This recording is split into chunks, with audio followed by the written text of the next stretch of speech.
Assalamualaikum warahmatullahi wabarakatuh. Selamat pagi anak-anak. Bagaimana kabar kalian hari ini? Semoga kalian dalam keadaan sehat walafiat ya. Sebelum mulai pembelajaran, mari kita berdoa sesuai agama dan keyakinan kita masing-masing.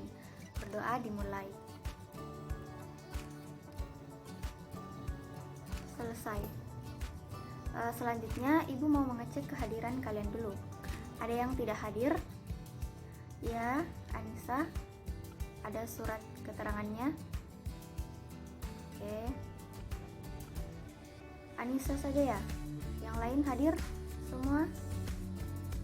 Oke, baik.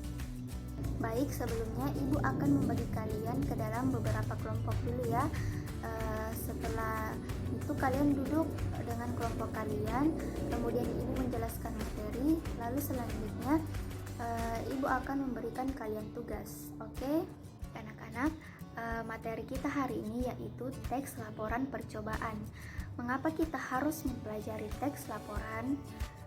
Karena teks laporan berkaitan dengan kehidupan kita sehari-hari, seperti laporan hasil percobaan dari penelitian misalnya, atau laporan hasil observasi, laporan keuangan, laporan perjalanan, dan laporan-laporan lainnya. Nah, pembelajaran yang akan kita capai hari ini yaitu mengidentifikasi teks laporan percobaan dan menyimpulkan teks laporan percobaan. Nah, selanjutnya mari kita bahas pengertian dari teks laporan percobaan. Nah, anak-anak, ada yang sudah baca-baca bukunya? Ada yang tahu apa itu pengertian dari teks laporan percobaan? Oke, yang paling belakang bisa menjawab? Silahkan. Iya, jawabannya betul. Ada yang ingin menambahkan jawaban yang lebih tepatnya lagi? Oke, yang di depan silahkan. Iya, tepat sekali.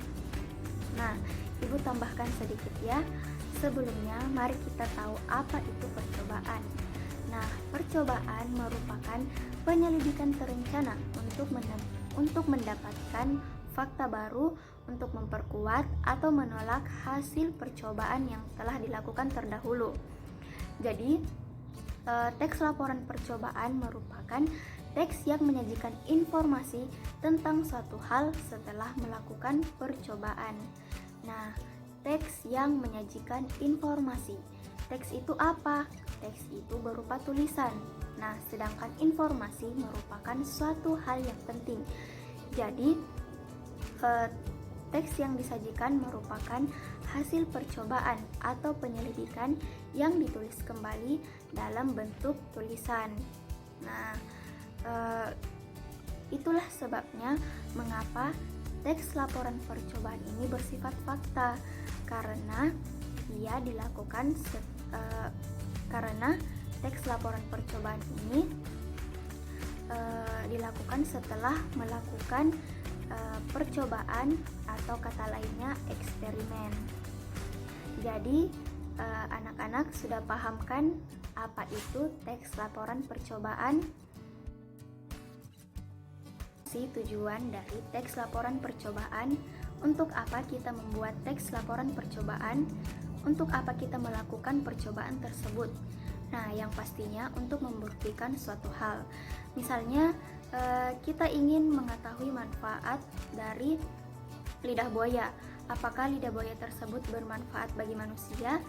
Nah, setelah kita mengetahui bahwa lidah buaya tersebut bermanfaat bagi manusia, selanjutnya kita membuat laporannya dalam bentuk teks tulisan, yaitu teks laporan percobaan.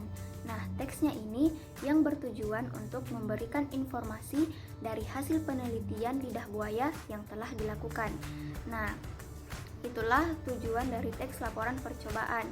Selain untuk sebagai membuktikan suatu hal, ia juga bertujuan untuk memberikan informasi.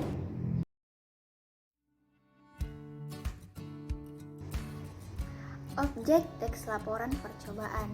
Nah, objeknya ini terbagi menjadi dua, yaitu ada makhluk hidup dan benda mati. Nah, benda mati ini terbagi menjadi 3. Kalian pasti sudah tahu ya. Yang pertama itu kita sebagai manusia, yang kedua hewan, dan yang ketiga itu ada tumbuhan. Nah, selanjutnya objek yang kedua yaitu benda mati. Jadi, percobaan itu tidak selalu tentang makhluk hidup, tetapi juga percobaan itu bisa dilakukan pada benda mati. Misalnya untuk membuat pelangi sederhana. Nah, untuk membuat pelangi itu kan kita hanya memerlukan air, cermin, dan cahaya. Nah, tanpa melibatkan makhluk hidup, kita sudah bisa melakukan percobaan tersebut. Jelas kan anak-anak?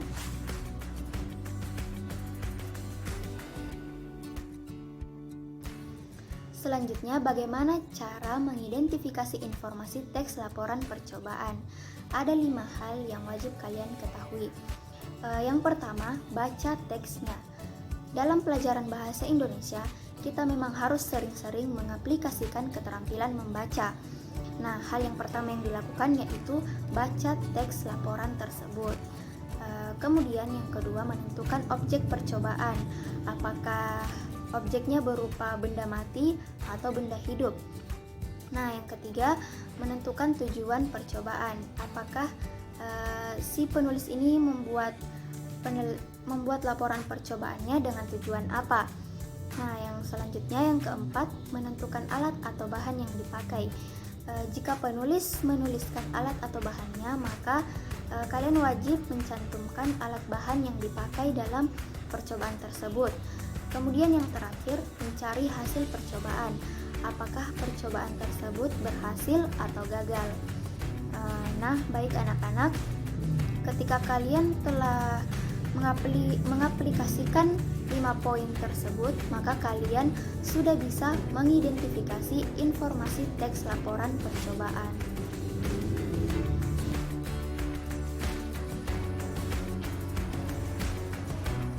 Baik, yang terakhir yaitu cara menyimpulkan teks laporan percobaan. Yang pertama, baca teksnya. Lagi-lagi di sini kita harus banyak-banyak membaca, yaitu baca teks laporan tersebut. Kemudian, identifikasikan informasi penting dari teks laporan percobaan tersebut. Yang pertama itu apa objeknya, tujuannya, alat dan bahan, dan hasil dari laporan percobaan. Nah, selanjutnya setelah kita mengetahui keempat informasi penting tersebut, kemudian kita gabungkan menjadi satu paragraf. Nah, itulah cara menyimpulkan teks laporan percobaan.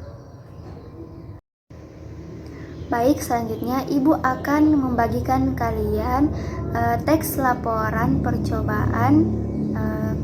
Kemudian kalian identifikasi teks laporan tersebut, lalu simpulkan teks laporan tersebut. Ibu berikan waktu 15 menit dikerjakan dari sekarang, oke? Baik anak-anak, semuanya sudah selesai ya. Kelompok 1 silahkan naik mempresentasikan hasil identifikasi dan simpulan kalian. Kemudian kelompok yang di bawah silahkan memberikan pertanyaan jika ada yang ingin ditanyakan. Oke? Nah, baik anak-anak, karena semua kelompok telah naik, Ibu ingin ada satu orang yang menyampaikan kesimpulan dari pembelajaran kita hari ini. Oke, silahkan yang depan. Iya, betul. Jadi teks laporan percobaan itu teks yang menyajikan informasi yang bertujuan untuk memberikan informasi atau membuktikan suatu hal. Nah, jadi Ibu akan memberikan kalian tugas pekerjaan rumah masing-masing tetap dengan kelompoknya, yaitu melakukan penelitian atau percobaan. Objeknya bebas, boleh terhadap benda mati atau benda hidup. Kemudian kalian identifikasikan dan simpulkan dari hasil percobaan kalian. Oke anak-anak, mari kita akhiri pembelajaran kita hari ini dengan mengucapkan hamdalah, alhamdulillahirabbil alamin, wabillahi taufiq wal hidayah, wassalamualaikum warahmatullahi wabarakatuh.